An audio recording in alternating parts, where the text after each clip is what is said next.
Hello and welcome back to the Ball North Podcast. I'm Jack Heating, and today we got a show talking all the NBA playoffs, everything from the last week and a half or so, from 3 Game 7s in the East alone happening on Saturday and Sunday this weekend. We got the Lakers just upset the Rockets to move on to the second round versus OKC. Since we last talked, I think the Thunder had already secured their spot, but the Spurs have now secured their spot in the second round. The Timberwolves they upset the Nuggets, and they got a huge Game 6 win at home to move on to the second round versus the Spurs now. The Knicks are chilling at home, waiting for these Game 7s to get going. They've been sitting at home for a couple days now. So much to talk about. And then I also have one question for every team. That was the original plan for this podcast, but now I'm doing it alone. So I'll still mention these questions, but I'm mostly going to be talking about everything that's happened so far, since we last talked, because there's so much to talk about, right? This has been a crazy playoff so far. We could start in the East because there's so much to talk about. 3 Game 7s, Boston versus Philly happening on Saturday, and then on Sunday we got Raptors versus Cavs, which RJ Barrett hit one of the craziest shots I've ever seen in the playoffs. Something with the rims in Toronto, right? You have the Kawhi bounce from the corner. Halliburton didn't happen there, but Halliburton last year versus the Knicks, right? The bounce off the rim, it goes all the way up in the air, and then toe on the line, they have to go to overtime and win the game anyways. But RJ Barrett, that shot was unbelievable. Once it bounced in my head, I was like, Halliburton, this is going in. And then it did, and I stood up and screamed. I was watching it alone, and I was screaming. That was so fun to watch. That game was great. Toronto really, that was so impressive. Detroit forced a Game 7. They were down 3-1, and they forced a Game 7. Cade Cunningham had 19 in the fourth quarter. I tweeted it out saying he's got to have at least 15 in this fourth if they want to make this comeback and have a chance. And he had 19. He was on pace for like 20 plus at one point. He had 12 in 6 minutes. I think he played the whole entire fourth quarter in that one. Finished with 32 and 10, 4 steals. Wow, impressive stuff from him. Honestly, and then we have the Rockets tonight. These are all the games from tonight. Like I said, the Lakers beat the Rockets. They really just stomped them down, won by 20. The Rockets never had a chance. It was Lakers all the way from pretty early on. They were up like 5 or 6 after the first quarter, and then they outscored the Rockets by double their points in the second.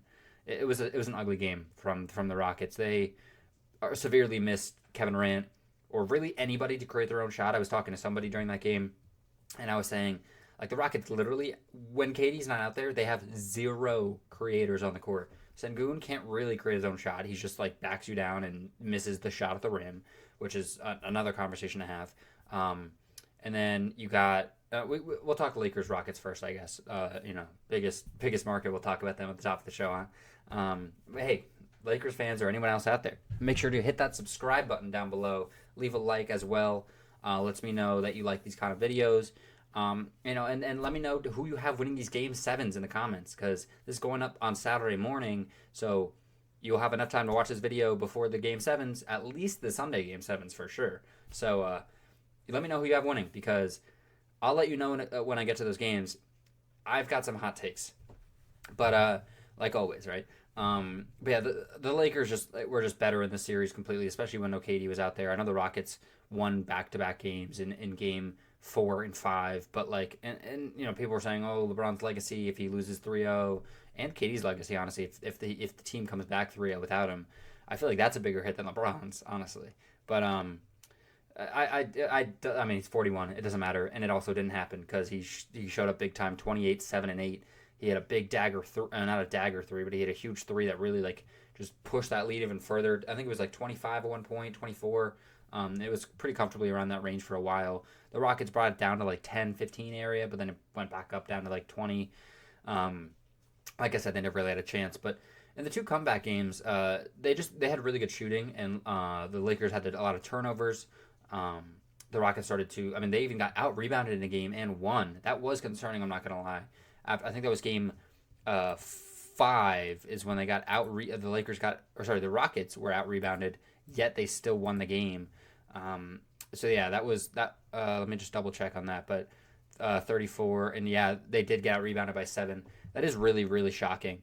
Because they got out rebounded on offense too. DeAndre Ayton had 18 and 17. DeAndre Ayton had a fantastic, fantastic, fantastic game. Really a great series from him.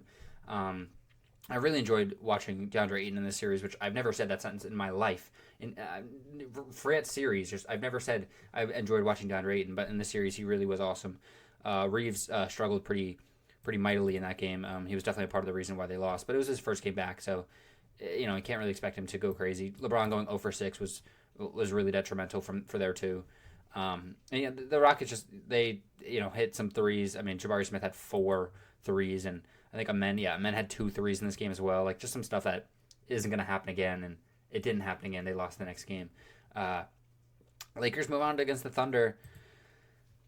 And they're saying Luka's a week to 10 days away. I know the series isn't starting until Tuesday, but and this will be the only podcast until then. I'll probably have a podcast. Hopefully, I'm filming Wednesday or Thursday. We'll see if Chase can go. If not, I'm probably just do it alone at that point. Because I want to get these videos more consistently out for you guys. I think I'm taking Thunder in 4. I just don't see a world without Luka. I mean, even with Luka, it might still be 4, maybe 5 at the worst. Without Luka, this team is no chance versus the Thunder.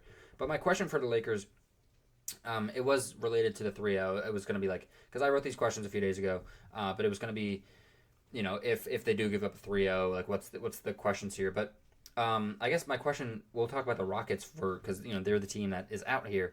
So who out of the starters and the coach, how many of these people are on the team next season?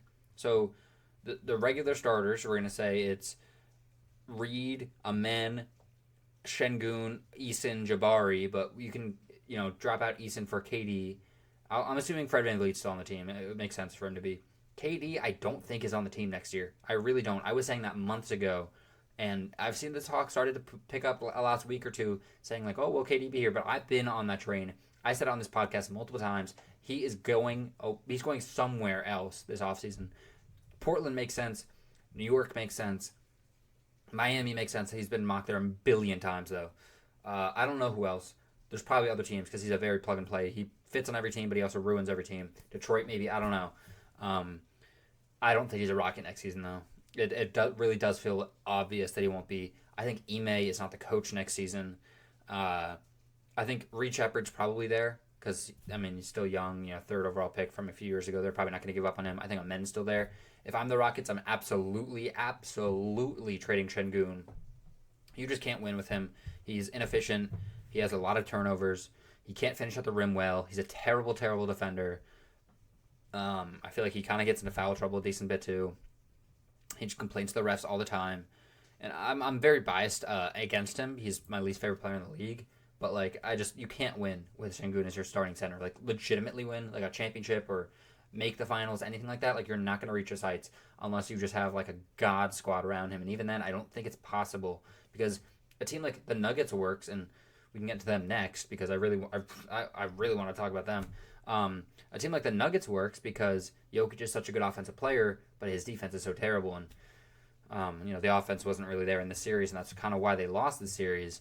But I would just trade Şengün if I were them. And for the Lakers, I don't really have any questions. I guess how can you improve the roster moving into next season? I guess maybe if you can get Jalen Duren. I don't think you can. I think he'll probably stay a Piston, but because he also has started to pick it up a little bit. I mean, this game, the game 6 wasn't amazing from him.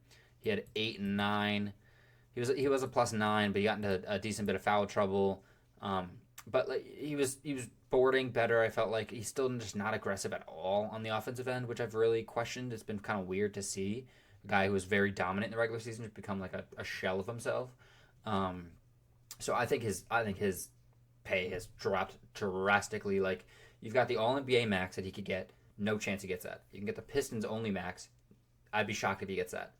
I'm assuming the Pistons are going to let him go into restricted free agency, have 10 teams offer him the max that they all can offer him, and then they'll just match it and he'll go back to the Pistons. That's what I would bet. Maybe they do a sign and trade. I would feel pretty surprised about that, and I don't think it's a terrible move. I'm not gonna lie. I wouldn't do it though if I'm them. I would keep Duren, try it out for another year. I think that he's a good enough player that he shouldn't be this bad in the playoffs consistently.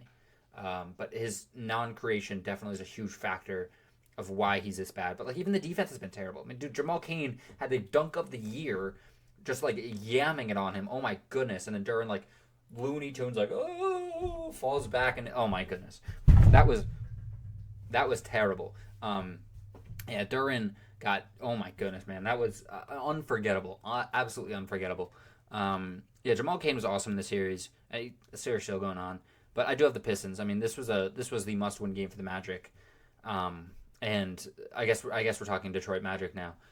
This was an absolutely must-win series for the Magic, and or sorry, must-win game for the Magic, and they did not get it done at all.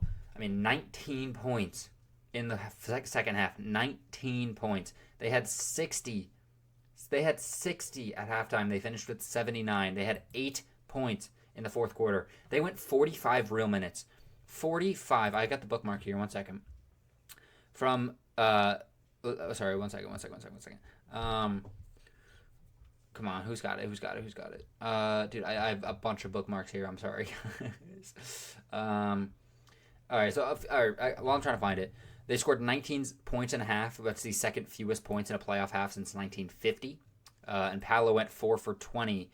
And yeah, here it is, 8:46 Eastern Time to 9:31 Eastern Time. They did not score a point. No points for them, or at least no buckets. Maybe they got some free throws, but no buckets. They had 23 consecutive missed field goal attempts, the most consecutive missed shots by any team in a playoff game in the play-by-play era since 97-98. The only other two teams to have missed 20-plus, and the 2001 Kings, who missed 22 straight, and the 2021 Jazz, who missed 20 straight on June 8th. Because the bubble. Yep. Oh wait, no. Well, that season got pushed back, but the Jazz made that far. I don't know. I'm blanking. Whatever. Yeah, the Magic's, they had their two made shots in that run. A 14-minute drought in game time. That was the 45-minute drought. In the third quarter, 4:15 left. Anthony Black hit a three. Then fast forward to the fourth quarter. 2 minutes 24 seconds, Paolo had a dunk. So over a quarter of basketball was played, and they did not get a bucket. All the complaints that I had during the regular season about this team, and I didn't make a lot of podcasts, but I did make it known on this podcast when I did make videos that this team sucks. I hate watching them. They're not enjoyable to watch. Everything about this team sucks. And then I was so hopeful that the Hornets would beat them in the play-in. I knew the Hornets didn't really have a chance against the Pistons, but I didn't think the Magic did either. And maybe the Hornets would have, because the Pistons clearly are not very good in the postseason. I will have them losing probably to anybody in that Cavs or Raptors series, which is kind of shocking to say, because I had the Pistons in the conference finals versus after beating the Cavs. Now I would be shocked if they beat either of these teams. The Cavs have a lot of questions on their own. The Raptors do too, but the Cavs have a lot of questions, no doubt. But yeah, this Magic team is just terrible. They're missing Franz so badly. It was so obvious. Like the first half, they were getting so many good shots. I tweeted it out saying like every shot they're getting is way better than the Pistons. They're not only getting better shots, they're getting easier shots. I think the first 11 buckets were assisted for the Magic. They were playing perfect basketball on offense. And then I mean Tristan da Silva was playing pretty well. He was knocking down the three. He had open threes. Paolo 4 for 20, dude. 0 for 9 from 3. Like, oh my goodness. Desmond Bane was a minus 27. Jalen Suggs had 5 turnovers. Yeah. This is what I really want to talk about. Jalen Suggs, dude. Jalen Suggs was freaking awful in this series. He was awful in this series. Let me say it again. Awful in this series. Dude, it was terrible. I got the postseason stats here. I guess this isn't including Game 6. But he's averaging 13 points per game with 4 fouls per game on 33 from the field, 27 from 3, and 87 at the line. 10% from the floor, 44, 7, 41, 38, and 37. And then shooting from 3, 30, 37, 9, 40, 16. The dude is like I'm not gonna count up all. He's 12 for 44 from three, 23 for 68 from the field. That's just terrible, man. It's just terrible. He's 20 fouls for 65 points. He has 13 turnovers to 18 assists. It's just awful, man. There's unlikely he's a Magic next season, I would bet, but like also who's gonna take him, because I don't even feel like this season was particularly amazing for him. Um, and yeah, I mean he took a dip in points. Um, his efficiency was like it was 43% from the field and 33% from three. Like such a replaceable player. The defense, it wasn't even amazing enough on this season to like warrant being that bad of an offensive player. I don't know who takes him, but like, oh my goodness, and he's got a fat contract too. Yikes. Tobias Harris really stepped up big too. He's been the second best player for this Pistons team, or this offensively. Asar has been probably the second best player because of his defense. He's just been simply unreal. Amazing rebounder. He's been passing the ball well. I mean, 4 blocks in this game, 5 offensive rebounds, was a plus 22. Just came up so huge for this team. Obviously, Cade has been great. This game was really good for Cade. He still had 4 turnovers, but 32 and 10, you'll take it. 4 steals as well. And the inefficiencies for Cade has been always there. I mean, 10 for 23 in this game is not great, but like it's okay. And yeah, the turnovers have been really bad in this series too. It was a big reason why they went down 3-1, but he's turned it around. He came up huge down the stretch in this one. No complaints in this game 6 from me. Enough dilly down. Oh, sorry. Let's throw out the questions for both of these teams, right? I said, is Duran on the team next year? And what major changes will you make if you lose to the Franzless Magic? Because I'm assuming Franz isn't playing Game 7 either. He's got like a bad calf strain. They don't want to tear his Achilles. It makes sense. Maybe they push him out there, but like, I just don't think it's worth it. I think Duran's on the team, and major changes that have to be made. Duran's not on the team if they lose this series. That's what my major change would be. They had to close this game with Paul Reed because Isaiah Stewart was terrible in this game, and that's just kind of like crazy to me. I don't know if they fully closed it, but like the majority of the fourth quarter was Paul Reed, and he was playing really well. But it's just like, that's like, what are we doing? Like you shouldn't have to rely on Paul Reed to step up and potentially win you a game. I could see Ron Holland not being on the team next year just because he's like not even playing anymore for them, and maybe they try to move up Karis LeVert and get like a better bench scorer. Javonte Green, also particularly not amazing. I mean, he plays 12 minutes and just gets a rebound. Doesn't even attempt a shot. Terrible. Dennis Jenkins was cool this season, but like he's replaceable as well, unfortunately, even though that's my guy. But yeah. Now, I was going to have my guy Xander on this podcast. We tried to do a podcast for a awards podcast, and obviously I did that one alone. The audio messed up. I kind of mentioned it during that one. But he is a massive Timberwolves fan. I wanted to talk to him strictly about the Timberwolves. I was going to have him on for like, a 15-minute segment, and I was going to do the rest of my own. He didn't respond to me, so I'm doing it without him. Sorry, man. Jokic, I have so many words for you, man. So many words, and not a single one of them is positive. Jokic absolutely sold this series for their team. The defense was some of the worst I've ever seen in my life. He made Rudy Gobert look like a legitimately all-NBA level offensive player. Not just the defense Rudy Gobert is known for. Rudy Gobert looked like Jalen Duren in the regular season. He looked dominant. He was actually scoring the ball well in this series. I mean, how many games did he have over 10 points? Oh, actually, he started out with 17 points. He had 10 in Game 3. He had 10 in Game 6.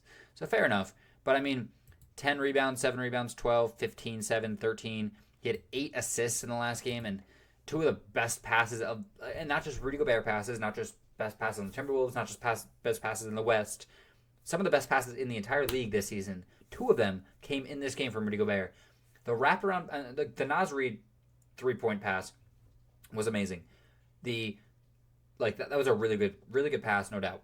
The pass to Terrence Shannon in the corner, like, no exaggeration, one of the best passes I've seen in my entire life. Unbelievable pass by Rudy Gobert. I mean, the wraparound with the offhand, he does it with the left hand, and like just a bullet to Terrence Shannon. He's like just flick it up because there's no time to get it up because the defense is right on him. Just unbelievable play from Rudy Gobert in this series. Efficient, like from the floor, shot 52%. He only shot 1 3, but like that, like I don't want him to shoot threes, right? So that's like that's good. And then he wasn't great at the line, but like he was fine enough, you know. I just Rudy Gobert was awesome in this series. The real star of the show, Rudy Gobert was great, but the real star of the show for this Timberwolves team was Jaden McDaniels. Closes it out with 32 on 13 for 25 from the field, 32 and 10, I should say. Was a plus 16. He had 4 offensive rebounds. Man, this like Jaden McDaniels. This is like one of those series that like he just takes a step up and like will just elevate his play forever. And this is I don't think this is just gonna be like a hey, remember that series Jaden McDaniels did really well in. Like he was almost 50% from the field. He couldn't really knock down the three at all much in this series, like really at all. He shot 11%, but I mean, like he didn't have a game under 10 points. He had 20 points in game 3, like with another 10 rebound game.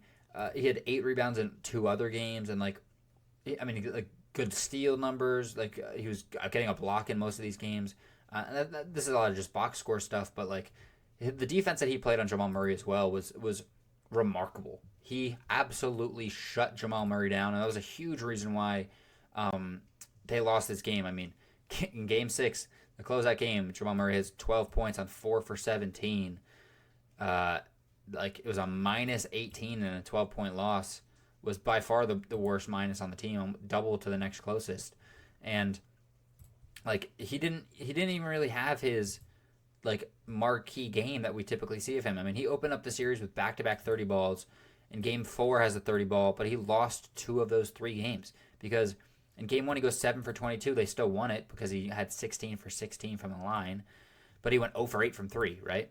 The next game, 11 for 25, 6 for 14 from 3. The next game, 5 for 17, 0 for 5 from 3. The next game, 10 for 25, 3 for 7 from 3. That's not terrible, but 10 for 25 is.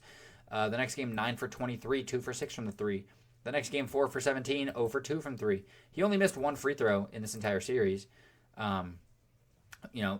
Like 4 for 7, 6 for 7, 2 for 2, 16 for 16. Great numbers there, and he had 5+ assists in all but 2 games. He had a ton of rebounds. Like, you box score looking, you're like not the worst, but the efficiency. I mean, 35% from the field, 26 from 3. That's just abysmal. That's terrible. You can't shoot 11 for 42 from 3 and expect to win a series.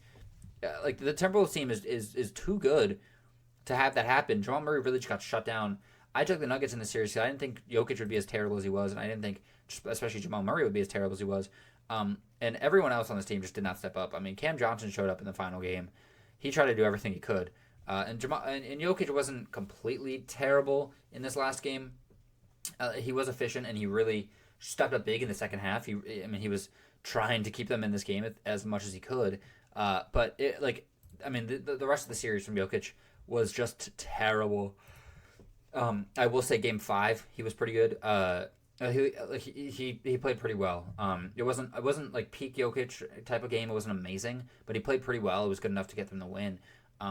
Especially because when I was telling Xander that I was worried about them winning the series, the Timberwolves, because Rudy Gobert's defense was clearly took a step back in Game 5 because the offense had to step up a little bit more. He had to be a bit more active because there was no Anthony Edwards. I didn't even mention Anthony Edwards gets a hyperextension. I could have sworn it was a torn ACL. That knee injury was so scary. I mean, his knee was like, he lands and his knee literally went back like that. Like, oh my goodness. And then, or I guess like more like that, but you know what I'm saying. And then Dante DiVincenzo tears his Achilles as well. So unfortunate. 2 starting backcourt members of this Timberwolves team goes down. But Jokic in the series, and I'll get to Ayo Dosunmu in a second, who was, I don't even know what to say about him. Amazing. Jokic was awful in this series. I don't care what the box score number says. I don't care that he had 25 plus or just about in every game. I don't care that he had a near triple-double, or he had a triple-double in 2 games, almost 3, basically like a triple double in almost every game. I don't care at all, at all, at all. You can keep your PRA, you can keep your box score. This performance by Jokic was a joke. A joke. The defense was some of the worst defense I've seen in my entire life, and that's not an exaggeration in the slightest. I've watched the tanking Thunder. I've watched the tanking Nets. I've watched the Wizards games over the years, Kings games over the years. I don't like Sabonis, Sengun. Throw out any center you want that is a bad Pirtle. I mean, he's not terrible. Like throw out the worst defensive centers you can think of. This performance by Jokic, some of these possessions, some of these games were some of the worst games I've ever seen from a starting center defensively in my life, and that even Jokic games. This series was terrible, man. I had assumed he scored 42, and almost all the points were in the paint because the dude, or sorry, not the 42 point, the other game he had where he 25 or whatever. All of his points were in the paint, just dunks and layups, and Jokic didn't contest anything, man. He didn't contest anything this whole series. And even the offense wasn't great. He shot 44% from the field and 19% from three. 2 for 10 in game 3, 1 for 7 in game 2, 0 for 3 from 3 in game 4, 1 for 4, 1 for 5, 2 for 7 in game 1. And then field goal, 11 for 19, 8 for 20, 7 for 26. Again, 7 for 26, 8 for 22. Yeah, 9 for 15. That's a good game he had. And then 11 for 19 in the closeout game. I mean, some of these games, he plays 35 minutes in game 3. I feel like that any game that he's playing under 40 is insanity to me. I mean, Valanciunas couldn't even play in this series basically because the minutes were so bad. It's not even like he was necessarily that bad of a player, but it's just the whole team goes to trash when Jokic is not out there, and it was even it was trash to begin with when he was out there. The defense was terrible, and if you couldn't knock down a 3 at all, 7 for 36 in the series is just terrible. If you couldn't knock down the 3, it was over. And they were leaving him open at points. I mean, Rudy Gobert was going under screens on this guy, and he's still missing them.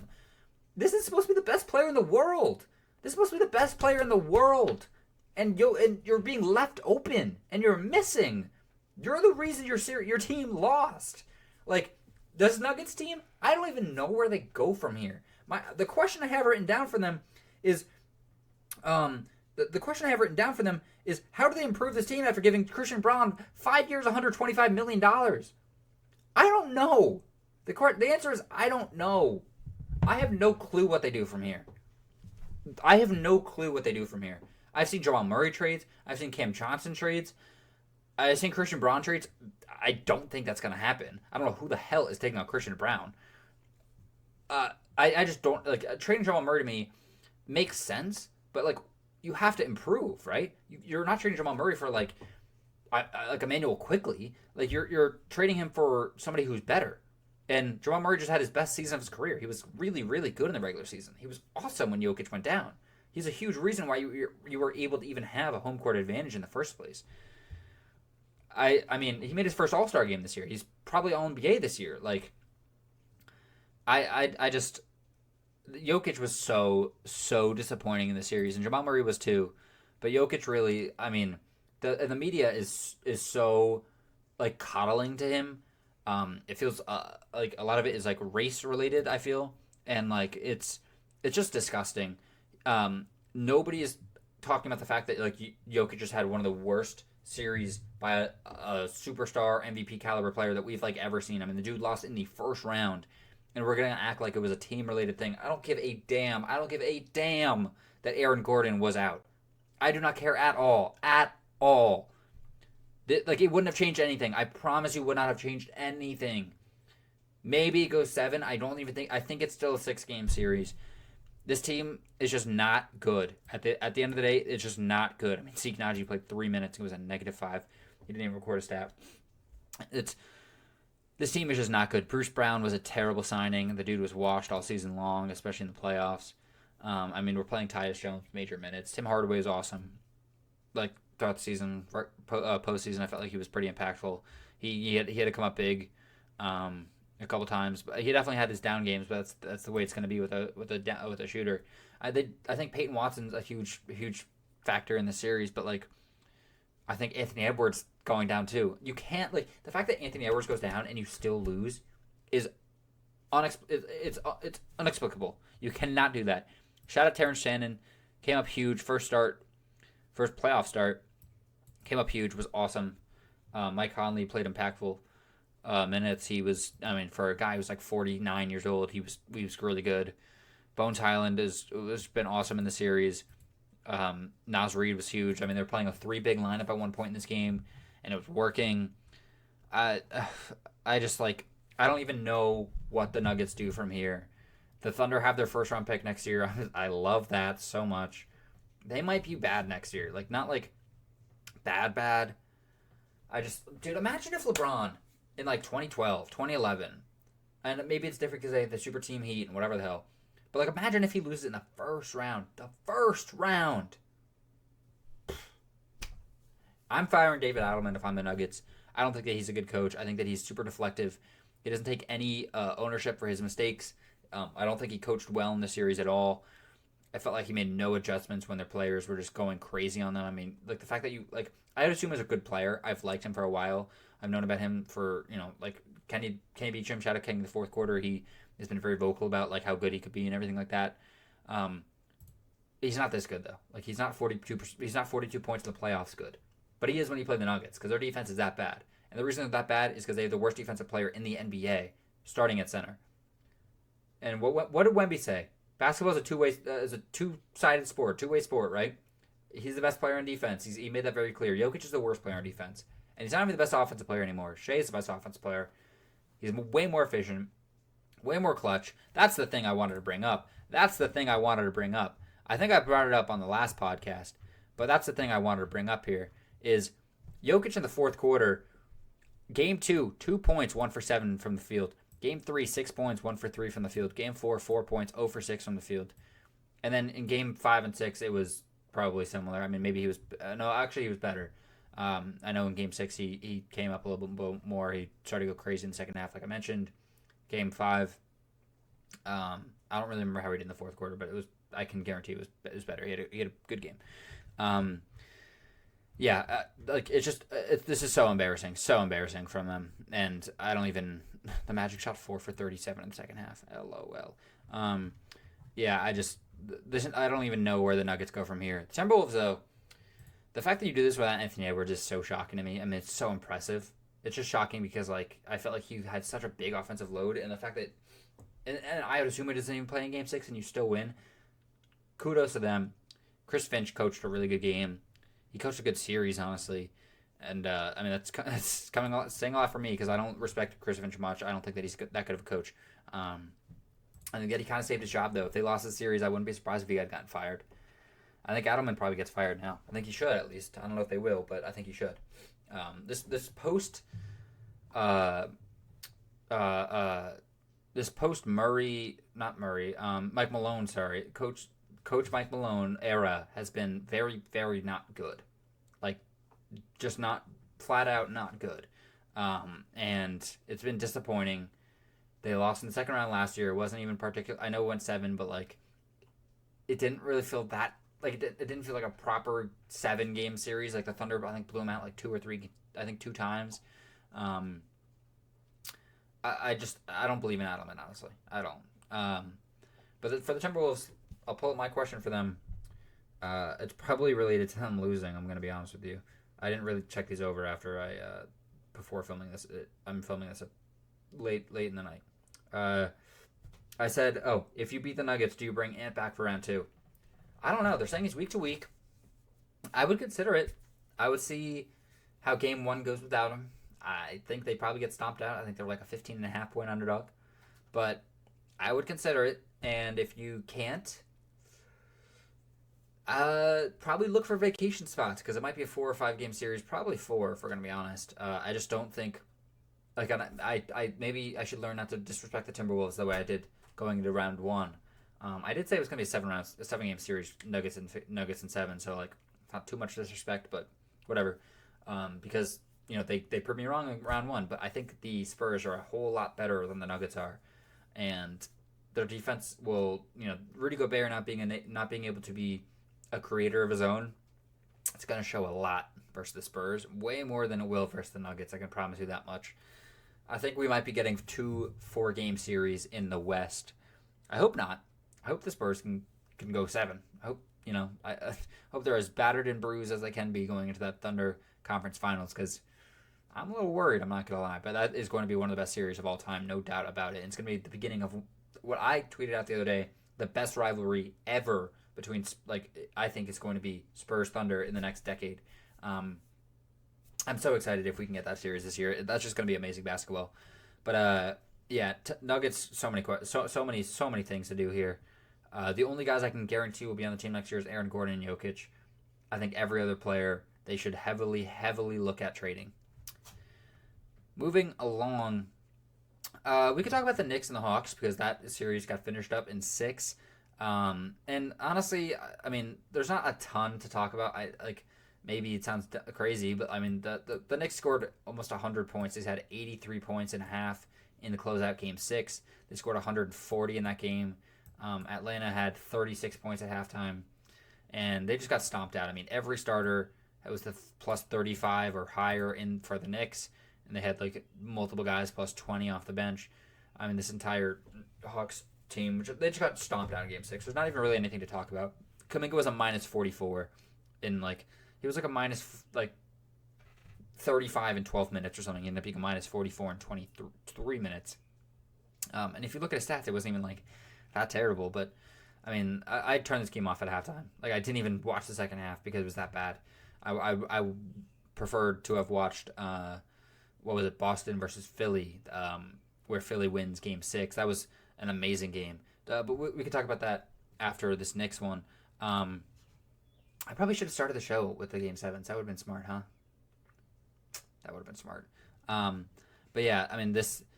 I'll talk game 7s right after this because I mean Spurs beat the Blazers. There's really nothing to talk about. Thunder, I think they had already beaten the Suns by the end of the last podcast, or they were close to it. So there's not much to talk about there.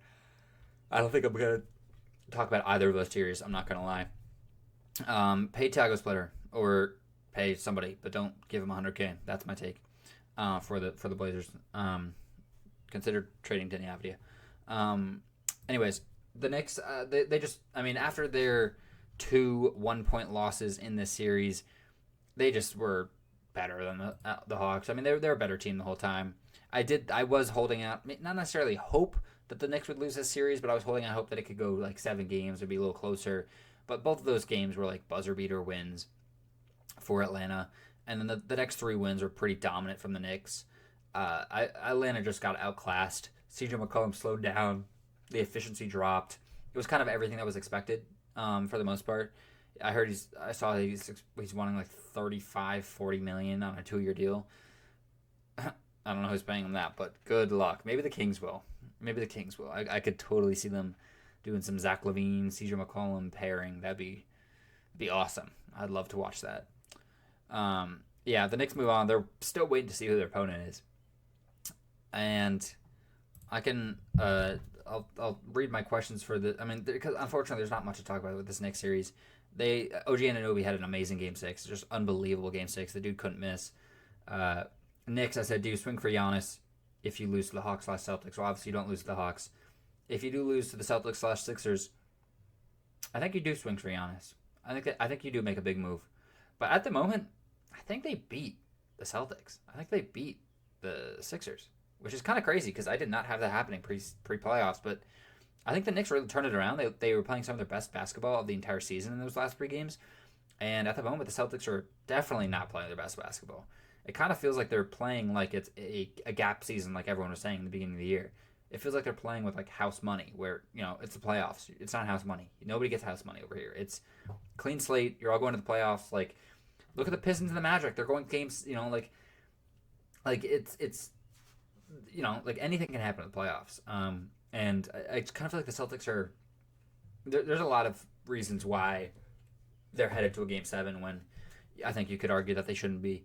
Embiid coming back and being just amazing, like just a god tier MVP player that we know him to be.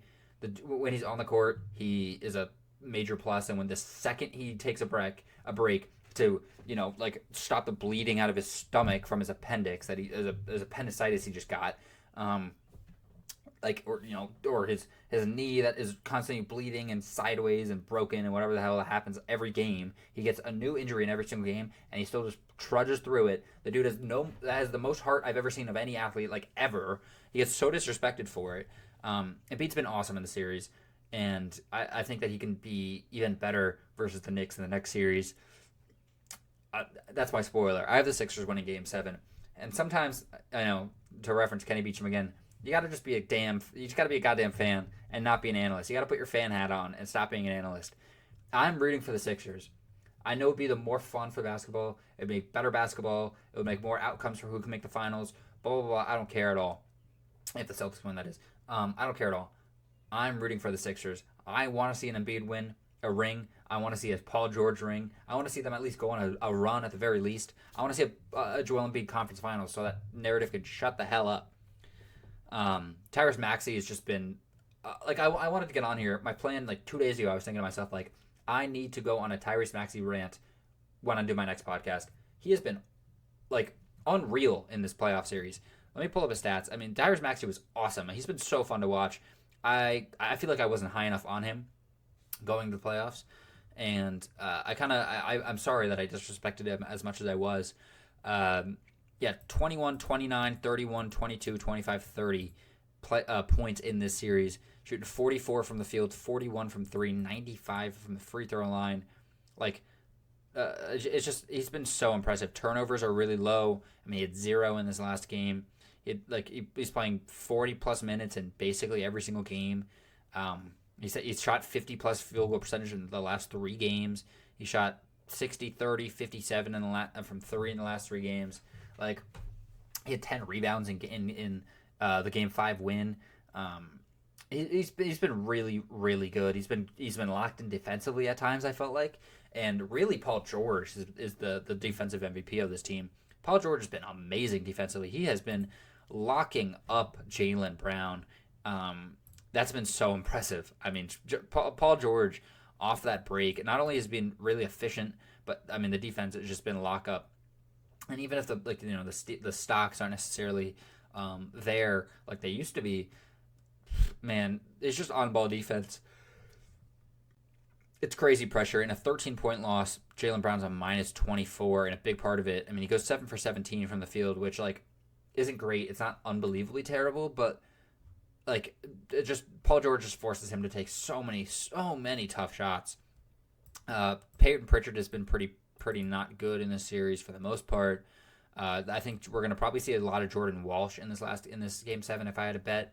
I think that he has probably the ability to make it tougher for Maxey, unlike other guys that play for them a lot. I think Sam Hauser is probably going to see his minutes dip. I could see maybe fewer minutes for a Ron Harper. I don't understand why Vucevic is playing as much as he is. I mean, 14 minutes in this past game. It feels like he's been just outright bad in this postseason so far. Shooting 37% from the field, and he can't hit a 3 either. So why is he playing? I don't really know. I didn't like the trade to begin with, and it's just been I don't know. It's been a bad pairing. They're gonna need a big Tatum step up. The last time we saw Game 7, Philly versus Boston, Tatum had 50 points, the most points in Game 7 of all time. Do we see that again? Probably betting against it, but I did tweet out today, we're going to need a Jaylen Brown or Jason Tatum masterclass in Game 7 if they want to win. Because Sam Hauser has not been knocking down the 3 and has not really been stepping up much. Neemias Queta has quieted down relatively. Derek White couldn't throw, if he was on a lifeboat in the middle of the ocean and you handed him a rock, he couldn't throw the rock into the ocean. He would somehow, bounce it off of an island 10 miles away and bounce it off onto another island and bounce it onto mainland. The dude he couldn't pay the refs to go take the ball out of his hands and place it into the basket. That's how bad his shooting has been this series. I think Derek White is honestly a trade candidate this offseason, and they could have traded him for the 9th overall pick from the Raptors last year. And I think they could have gotten RJ Barrett too. I think that was part of the deal.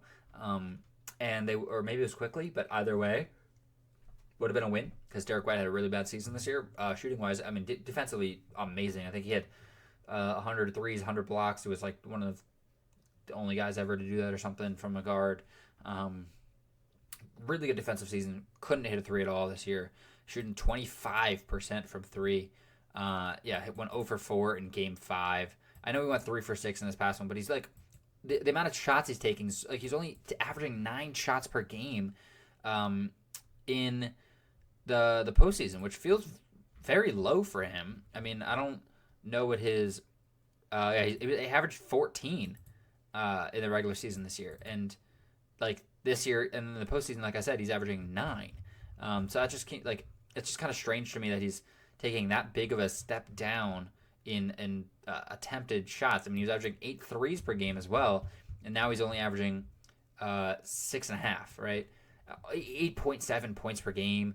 And like I said, the efficiencies are really poor. Almost 2 turnovers per game as well, to only 3 assists. It's just, honestly, it's been really not good for Derek White in this postseason. I could see him not being a Celtic next year, but it just feels like it's kind of going to be a trade low. So I don't really know what the price would be like. But I am taking Philly. It's kind of me hoping more so than me really expecting it to be. If I like truthfully had a bet, I'd probably say Boston. But this Philly team's been awesome. Edgecombe hasn't been amazing, but like it's to be expected. He's a rookie. Andre Drummond's knocking down that 3 in the corner. Like I said, that was gonna be the MVP of this series, especially because I didn't know if Embiid was, when he was gonna come back, if he was. But Drummond knocking down the 3, he's come up big a couple times so far. I think he won the game like basically single handedly off that 3. So that's been cool to see. Quentin Grimes, he's very hit and miss, like always. That's basically all I want. All from that series.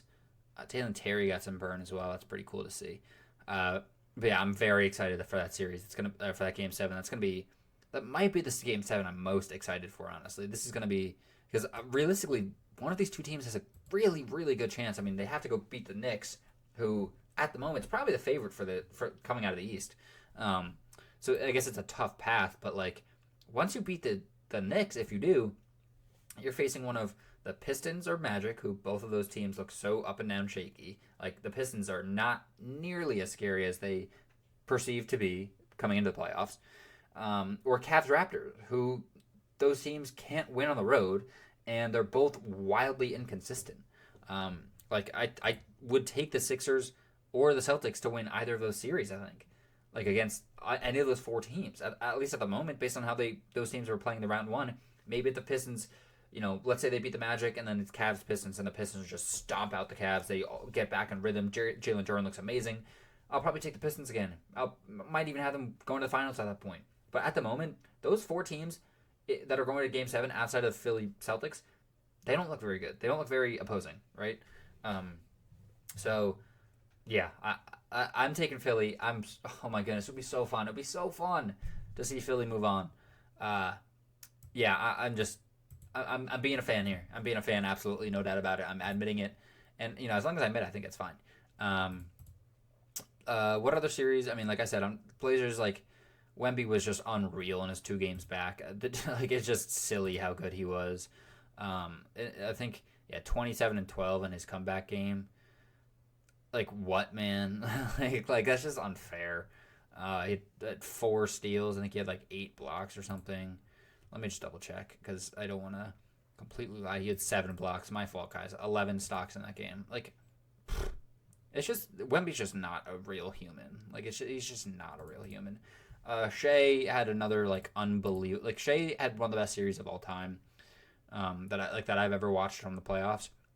It was a -7 in that game. That's kind of crazy. But just like the efficiency from him in this season, in this series, shooting 55% from the field, 31 from 3, and then 89 from the field goal. Free throw, 33, 8 and 4, only 2 turnovers per game.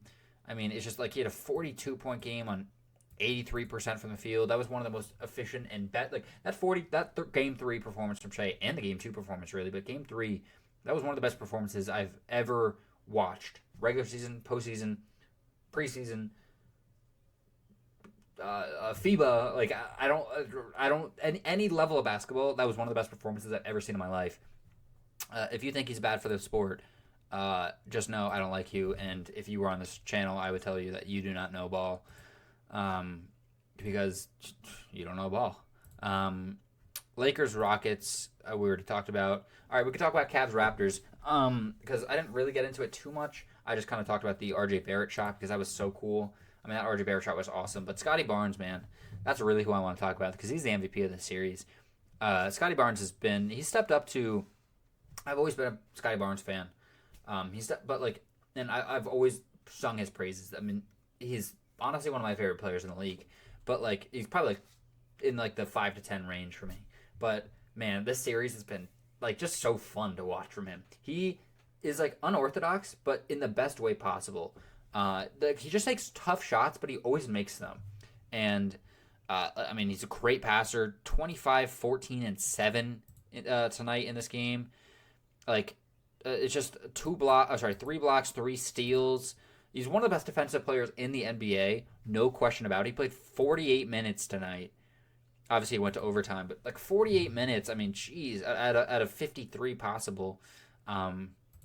Let's see, and I'm doing a lot of box score watching, but like, boo-hoo. Oh wait, I'm gonna. All right, so I haven't really been doing my questions, so let me just throw these questions at you guys, and yeah. So Celtics, I said, is it too late to trade Derek White, and will the Anthony Simons trade cost them the championship? I think it's a very good chance. I think Simons is a huge bonus for them off the bench. I think it's probably too late to trade Derek White for like a real good value. I don't think it's too late to actually trade Derek White. Like, I wouldn't be shocked if that happens. The Hawks, who are the long-term pieces here besides Nikhil Alexander-Walker, Jalen Johnson, and Onyeka Okongwu, and is Quinn Snyder safe after the late season run? I was thinking, before they traded Trae Young and the team wasn't very good, they were under 500, I was thinking they'd probably see Quinn Snyder get fired at the end of the regular season. Obviously, they go on a crazy run at the end of the year. Somewhat schedule-based, but like, you can only play who's ahead of you. And they won those games, so fair enough. They're still NBA teams at the end of the day. Even if they were tanking, still NBA teams. I think Quinn Snyder is safe, but I will say he coached a really poor series, especially down the stretch. The last 3 games were like kind of abysmal from him. So I would lean safe, but if it was my decision, I would probably just fire him. I don't think that he's coaching you to anything meaningful, in the grand scheme of things. I think you could probably get better options. Who are the long-term pieces there? I didn't hate Kuminga. I would try to re-sign him. I think he was pretty decent for you guys. He was way better for you than he was on the Warriors, no doubt, because he got more opportunity. I'm sure he could have been great on the Warriors if he was given more than like a minute per game. But I would keep him. I wouldn't sign CJ again if he's asking for that much money. I would try to hope that the Pelicans pick hits well and you can get either one of the star guards, Kingston and Flemings, or you get the top 3 pick, which you just take any of the top 3. You're very, very, very happy with any of those top 3. Although none of them are point guards, which is a little concerning. Caleb Wilson on this team, though. That would be fun. I said for the Sixers, is Paul George tradable now? I would say so. I don't, honestly, it sounds a little crazy because that contract is still an albatross, but I don't think I would be rushing to trade him. I think that he's played good enough that I would stick with it. If he's playing this well at the deadline next season, I might trade him then. But right now, I mean, his value's high, but like I think with another year of that contract gone, I think teams would be more willing to trade for him. And then I said, who's the small forward of their future? I don't know. My answer is I don't know. Maybe it's Paul George. It could be somebody else. There's a lot of guys it could be. I think that they could put in like a traditional shooter at the 3. Paul George plays the 4, but like they have Kelly Oubre. I don't think Kelly Oubre is their future for 3. I think that he like shouldn't be on the team very much longer. He's been not great at times. I don't know. It's tough. I could see them doing like some like a regular like I don't mean to like the white shooter, like the Sam Hauser type, Sam Merrill type, something like that. I don't really know exactly who it would be. Even somebody in the draft, I don't even know who it would be. But like I mean, they don't even have their pick. The Thunder do. Um, it's crazy. Like I could see some shooter would make sense to me, but like I don't really know who. So kind of a bad answer, I guess. My bad. Um, I said for the Magic, if it goes to 7, do you bring Franz back, risking an Achilles tear? That's up to Franz, I would say. If he says yes, see, it's tough. Like, are you really willing to risk your entire next season? If Franz goes down, your whole season next year is gone. Your whole season is cooked. He's your best player, and he's your best player. So I would say no. I'd be willing to risk ending the season now. Uh, I mean, blowing a 3-1 lead is so bad, but like I think I'd be willing to risk it. Like risk losing the season to not get him hurt because like, it's just not worth it. It's not worth it. What like you might bring him back. He gets hurt in the first quarter and then you lose the game. So now your season's over and your next season's over. Like now, don't you look dumb? You know, at least you have some hope. Stupidly, but at least you have some hope for next year. You should trade Paolo though. Pistons we already talked about. Knicks we already talked about. Cavs Raptors I'll get to in a second. Suns, is it time to move off D-Book? Ishbia already said they're not. I would look into it, but they said they're not. Is Jalen Green on the team next year? He's got a player option, but could they do a sign and trade? I think it's very possible. Blazers, are they new ways to cut costs for El Cheapo? There's plenty of ways. I'm sure they could like remove the bench so you can only like have the 5 starters on the bench and then the rest of the guys have to stand, right? Maybe that could open up some new seating options for fans, more courtside seats, maybe like even more expensive seats that are next to the players, right? That could be kind of cool. I know Bill Simmons talked about like get rid of the halftime show and stuff. That was kind of funny. I'm sure there's other ways to do it, right? Like maybe don't wash the jerseys after every game, right? Maybe make the players go home and wash the jerseys at their house. That's a way. And then like if they don't if they forget their jersey at home, they don't get to play that night. Which enough of those times would keep them off All NBA, which keeps the contracts low. Just saying. Is Klingon the answer long term? I still like Klingon, but he's got to stop shooting threes. There were a lot of offensive question marks that arose from this series. It is against the Spurs, to be fair, so how much can you read into all that kind of stuff? But like, it was concerning, no doubt. But he is a young player, and we give grace to young players out here.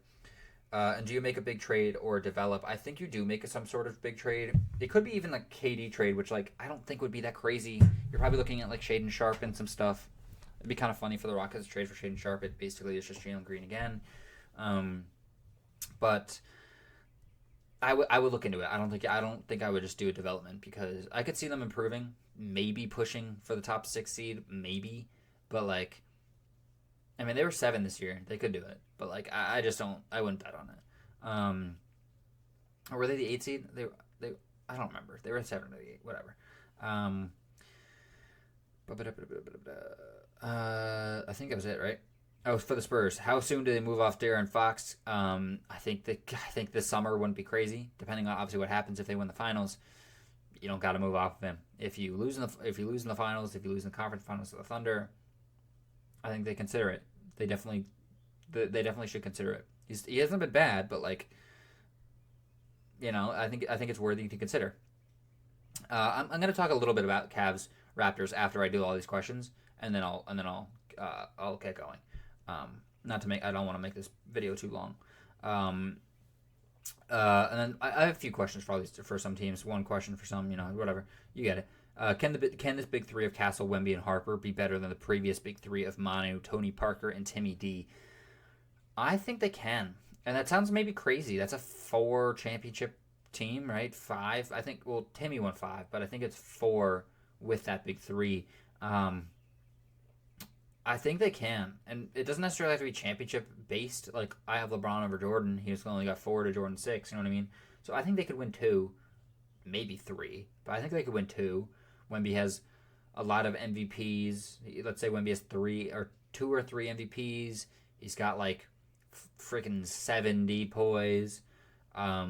If Harper's still off the bench next year, he's going to be 6th man of the year. I can promise you that should have been in the running this year over Keldon Johnson, that's for sure. And then Stephon Castle's amazing too. I mean, he's so good.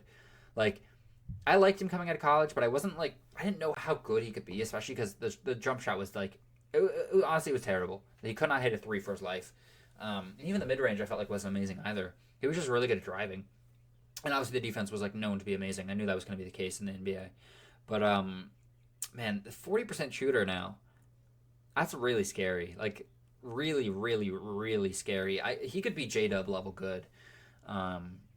There's still offensive like quirks or like not quirks like kinks that he brings that need to be addressed, but like he's man he's a good ass player. He's a good ass player, no doubt about it.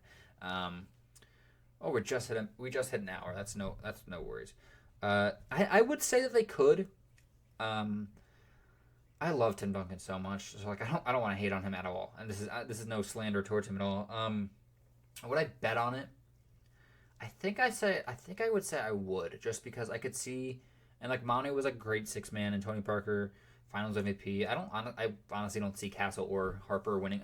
I could see Harper winning a Finals MVP over Wemby, honestly, because I think Harper's going to be like a long term All Star, future All NBA level player. Like I think I think could be an MVP candidate of his own. I'm that high on Dylan Harper. I really think that he's going to be one of the best point guards in the NBA for a long time. I think his peak I think his realistic peak is point guard 3 or 4 out of the current point guards in the NBA. I don't think that he's going to pass Shea or Luka. And then Halliburton's a question mark. I mean, I love Halliburton. I'm really high on him. I'm not going to, I always have to include him in those convos. But like of the current slate of point guards, I think Harper is good enough to be the third best. And like that's so much high praise for me. And then for the Thunder, my one question is, what changes do you make if you lose to the Spurs? It's Lou Dort. Maybe it's Hartenstein. I think you would try to keep Hartenstein. I would like them to, but I understand if they don't. It's just risky because now you're running a center rotation of Chet, who we've seen can't run the center full time, even though I do believe he's best at center. He's not a full time center. Then you have Jay Will, who great third string center. He's the best third string center in the NBA, but like you don't want him starting for you realistically. And then Sorber, who coming off an ACL tear, basically a rookie. How much can you really rely on him to be a major impact player on a finals caliber team? Brendan Carlson's cool, but he's not, And then maybe you draft somebody, maybe a trade for somebody, but like Lou Dort really should be the answer there. We're done with him. We're done. The shenanigans. He's injuring too many players, and he's not good enough to make up for it. Well, that's the way to put it. I want to talk about this Cavs-Raptors series, and I'll give my pick. I had Pistons winning Game 7, by the way. I don't know if I said that already, but I have Pistons winning Game 7. I think Game 6 was the game Magic had to win. Obviously, they would have won the series at Game 6 if they had won, but I just don't see them winning Game 7 in Detroit the way that the Pistons have played the last two games. I think they're just rolling pretty much, especially this night. Tonight, that second half was so demoralizing that I just don't see how the Magic, especially specifically the Magic, are going to be good enough to be able to reverse that. Oh my god, my nose is so itchy right now. I don't see how they're going to be good enough to be able to reverse that outcome, especially not only because of the Magic, but because Franz probably isn't going to play. Oh my goodness, dude. But yeah, so this Cavs Raptors series, I'm gonna be rooting. See, for the best basketball sense, Cavs winning is the best basketball. I think it'd be really funny if they lost though. I want to see more of this James Harden team. I have enjoyed watching the Cavs, but they have a lot of problems. So I'm kind of back and forth on who I'm rooting for on this team. I just hope that we get a good Game 7. I hope that's not a blowout. That's to start out with, because we have 3 Game 7s. I can guarantee you at least one of them is going to be a blowout. Probably Pistons Magic, and then it could be the Celtics. I could see the Celtics stomping out the Sixers too. That wouldn't be shocking because the Celtics are that good that they could do it. I don't see the Sixers stomping out the Celtics, and I don't see the Raptors or the Cavs stomping out one of the other. I think that's probably going to be a decently close game. At least the winner will be within 10 points. Well, I can't guarantee that for the other two games. I would say that my excitement level is Sixers, Boston, Raptors, Cavs, Magic, Pistons for these game sevens. But I want to talk about Scotty. I mentioned him a little bit earlier. Like 10 plus assists in 3 of the 6 games so far. He had in the last 3 9, 8, 7 rebounds, 20 plus points in all but one game, including a 33.11 assist game where he's shooting 50% from the floor, 35 from 3. Like he's just been spectacular in the series. The defense has been unreal. Like man, he's been so good. He's been really really good in this series. I'm trying to find. These are just regular season. That stinks. So he averaged 18 points per game this in the regular season. He's averaging 24 points per game in the postseason, shooting 50% from the floor, 35%. Like I said, in the regular season, he shot 50% and 30% from 3. So his 3-point percentage has taken a leap as well, which is pretty cool to see. Yeah, I think that he's like just so good, and CMB too. I should mention that duo is like I tweeted it out saying this is gonna be one of the like very soon. CMB and Scotty are going to be one of the best defensive duos we've seen in a long time.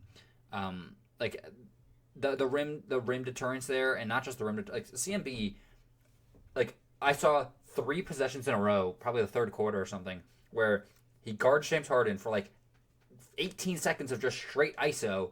Like James Harden tries to drive on him, he can't. Backs up, tries to drive again on him, he can't. And he passes it away for like some BS like last second grenade that like didn't hit. I think he swung it to like Evan Mobley for a 3 or something. It was just like, what the hell was that? But and Evan Mobley went 3 for 7 tonight from 3, so fair enough. But like, it was not a good shot. But and then the next possession, I saw him guarding Evan Mobley. Like he's guarding a point guard and he's guarding a power forward / center. And he locked up Evan Mobley on the possession. And Evan Mobley scored on him a few times tonight. He got a huge clutch bucket on him as well. But, like, CMB holds his own so well. 17 points tonight, 7 rebounds, 3 blocks, 2 steals. It was a +2 tonight. He played 40 freaking minutes. 40 minutes, dude.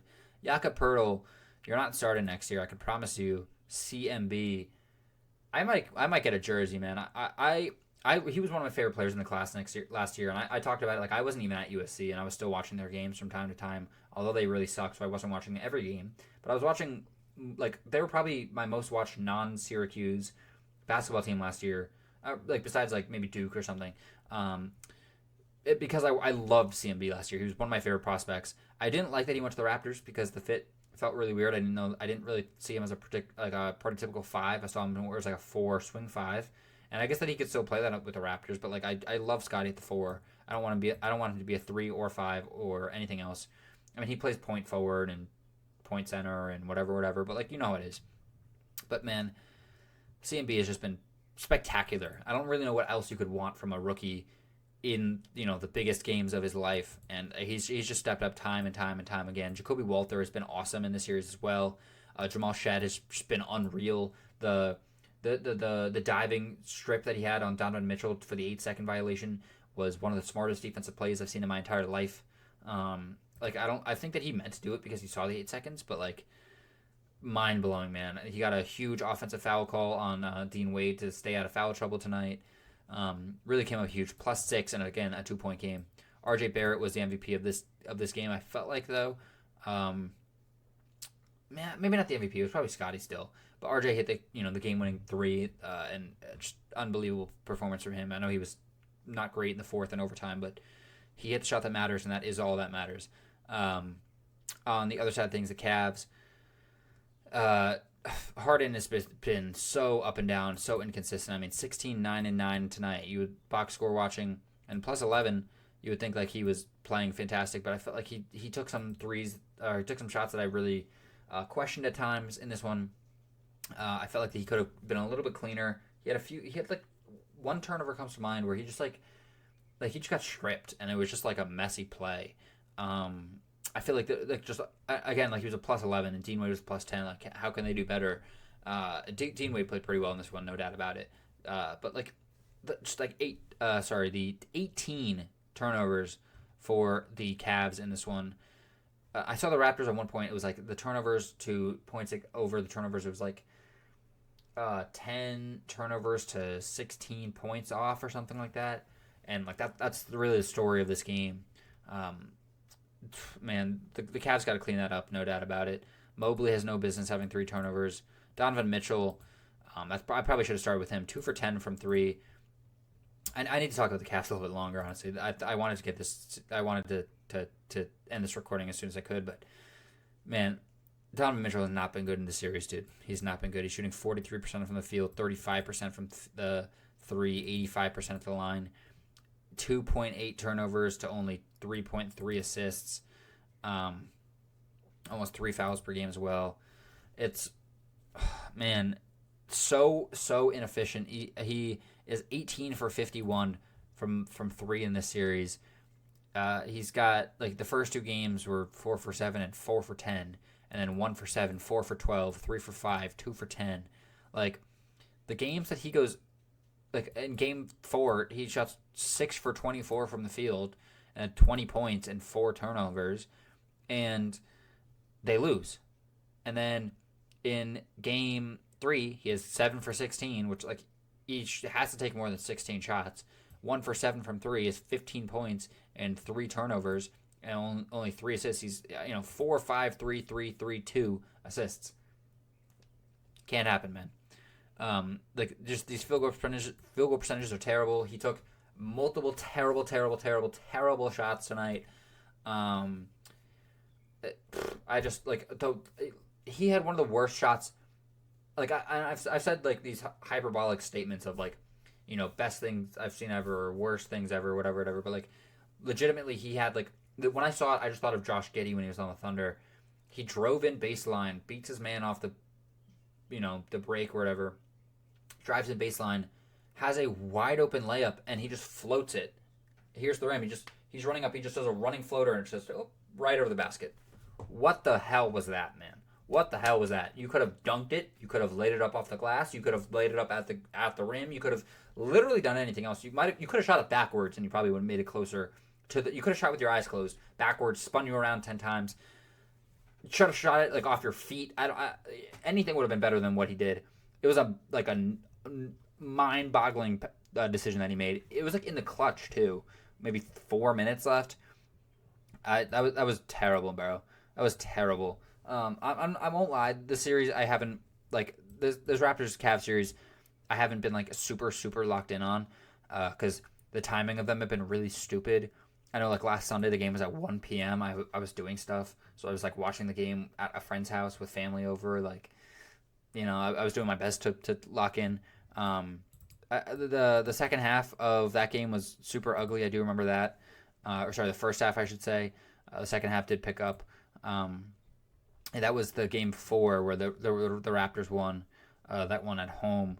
Every game has been won at home. So, but I do remember Mobley stinking it up in this game. Yup, he was a minus 13. Harden was super inefficient. Like I said, Donovan Mitchell was wildly inefficient in this one. BI has not been great in the series at all. Honestly, I feel like they've been better with him off the court than on. That's just kind of my eye test. I don't really know what the numbers say. Jacoby Walter didn't make a single shot in this one. He was a minus 15. My goodness. The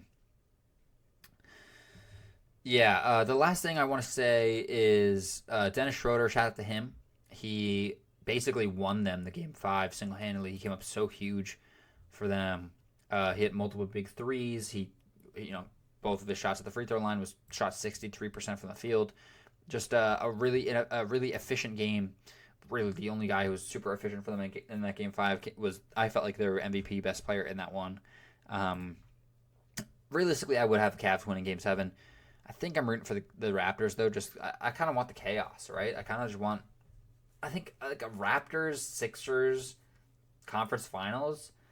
It's not out of the cards. Like I think if you're telling me Raptors Pistons, like honestly, based on how the Pistons have played, it's almost a 50-50 series. I would take the Pistons just because they have more talent, but like, is Cade the best player in that series? I lean yes, but like Scotty's right on his tail, if not, or if you do say Cade. Um, but yeah, that's basically all my thoughts from the last week or so.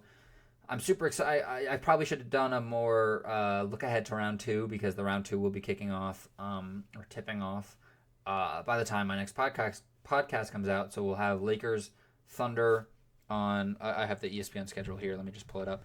We got Lakers Thunder on Tuesday. I do know that, and we've got let's see. So yeah, Sunday is the 2-game sevens. Like said, 3:30. What the heck? There's a 4-hour difference between the two games. Why the hell? What the hell? Who's what? That's insanity.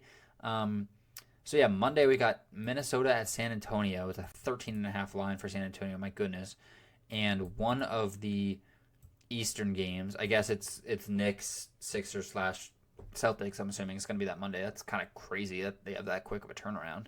Saturday to Monday, and then Tuesday. Yeah, I guess that's kind of crazy. They start on Monday, and then Tuesday we have LA, Oklahoma City, and then they just kind of alternate every single day. Oklahoma City, San Antonio, Minnesota, Lakers. Every other day those two teams play, and then I guess every other day the winner of Detroit, Orlando, and Cleveland Raptors will play, and then one of the winners of, or the winner of Boston, Philly will play New York. New York's been sitting at home for quite some time now. What was it? Wednesday that they won that game. Or sorry, it was Thursday. It was Thursday. It was yesterday, bro. Come on. Yeah. So they're gonna be sitting home for 5-6 days. That's a nice little break. Right? No. Friday, Saturday, Sunday, Monday. 4 days. It's a little late. Forgive me. Off the rip. So if we're going off what I'm saying, Philly, Pistons, Raptors. It's gonna be the Cavs, but I'm saying the Raptors. I'll take the Pistons to win that series if it's the Raptors. I think I'm taking the Cavs to beat the Pistons if it's the Cavs though. And then at the moment, I'm taking Knicks to beat Boston. And I'm gonna be a goddamn fan. I'm taking Philly to beat the New York. Philly's my team in the East this year. I hate Philly sports, but I love the Sixers, man. Like I'm such an Embiid fan. I love the Sixers. I don't hate the Sixers at all. Even like back in the day, I used to root for them with like Jimmy Butler and stuff. Like those were just fun teams. I've always been an Embiid guy. Honestly, I can't say always, but like I've been a fan of him for a while now. If it is Orlando, I'm going to be so sad. I don't want to watch any more of these games. I'm tired of watching Paolo Banchero be the worst player on the court. I guess not the worst, but among the worst. And, yeah, man. Jamal Mosley's getting fired. That's already known. Thunder in 4. Spurs probably in 4. If Ant comes back, maybe 5. Maybe 6, honestly, at the worst if Ant comes back. But, like, I just don't see them rushing him back for game 1. I could see him coming back, like, game 3 when they're already down 2-0.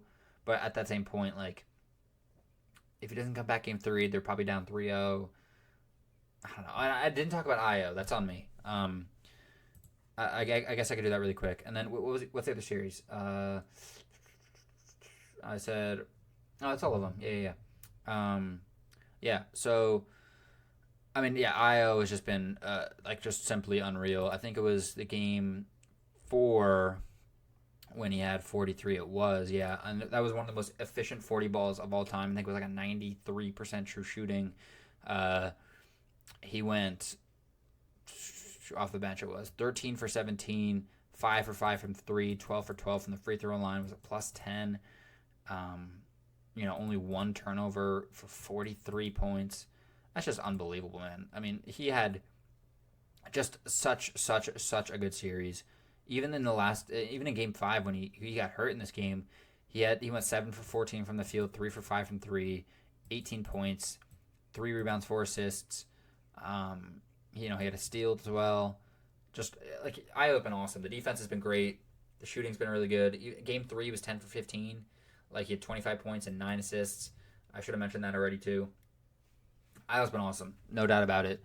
That's probably the trade deadline move of the year. Some people say Kobe White, but Kobe White's not playing this time of the year. I would assume is the reason. I mean, obviously Jaden McDaniels, but like and Rudy Gobert and Anthony Edwards. Like there's multiple reasons. Terrence Shannon. Like there's multiple reasons why the Timberwolves are in the semifinals. It was like very much so a committee based reason. But I would assume almost single handedly won them Game 4 and was a huge factor of them winning Game 3. Great pickup for them. Probably like will be a long time Timberwolf. There's no way that he's not on the team next year. I know they have to re-sign him, but like blank check, I don't care. He might be starting for them next year. I mean, with no Dante, he's probably will be starting for them next year. Yeah, that's basically all my thoughts though. It's unfortunate that we don't get to see Nuggets Spurs in the conference semis.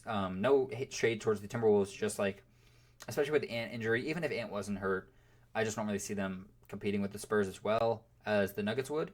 But I do think that I do feel more confident about the Spurs versus the Nuggets, even though they had such a great final post regular season and they were tightly back and forth throughout the regular season.